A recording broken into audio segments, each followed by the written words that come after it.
Emmanuel Faux, Europe Nuit, autour du monde.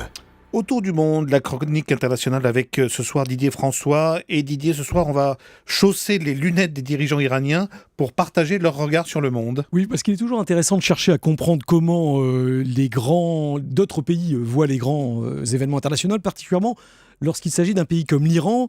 Parce que, indépendamment de la nature de son régime, qui est une sorte de théocratie assez originale, l'Iran reste avant tout une puissance régionale et pas n'importe quelle puissance, puisqu'elle est l'héritière moderne de l'Empire perse. Un empire fondé 750 ans avant Jésus-Christ et qui, pendant des siècles, a pesé lourdement sur la destinée du Moyen-Orient. C'est une histoire glorieuse que connaissent tous les Iraniens et dont ils sont extrêmement fiers, au point que le nationalisme est certainement, à ce jour en Iran, un moteur au moins aussi fort, si ce n'est plus fort parfois, que la religion, qui est pourtant l'idéologie officielle du pays.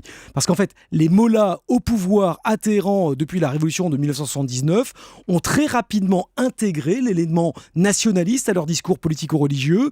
Cela s'est d'ailleurs fait de manière assez naturelle puisque le régime de l'ayatollah Khomeini a tout de suite été menacé de mort par l'offensive des armées de Saddam Hussein, soutenue par une énorme coalition qui unissait les monarchies arabes sunnites et les Occidentaux. Donc seuls contre tous, les dirigeants iraniens se sont posés en défenseurs de la nation perse et des minorités religieuses chiites, et cela dans toute la région. Et aujourd'hui, ça se concrétise comment, Didier ? Alors aujourd'hui, ça se concrétise par un soutien très actif, tant sur le plan économique que sur le plan militaire, à tous les États ou à toutes les factions qui luttent contre la domination arabe et sunnite. Au Liban, l'Iran a porté le Hezbollah sur les fonds baptismaux. Il reste aujourd'hui son principal pourvoyeur en armes et en formation. En Syrie, Téhéran porte à bout de bras l'armée de Bachar el-Assad avec des spécialistes, des conseillers et du renseignement.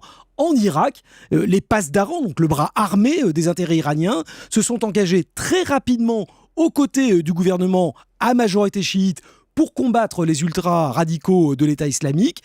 Le général de la force Al-Quds était encore sur le front du Kurdistan la semaine passée pour aider les Peshmerga au même titre que les Occidentaux.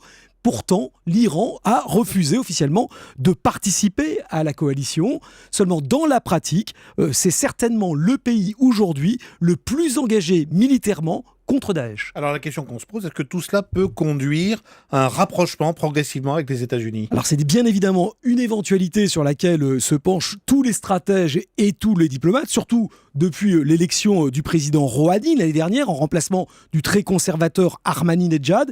Il y a très clairement convergence d'intérêts face à Daesh, ce qui a permis pour la première fois depuis des années qu'un dialogue véritable s'ouvre sur le grand sujet qui fâche, la question du nucléaire.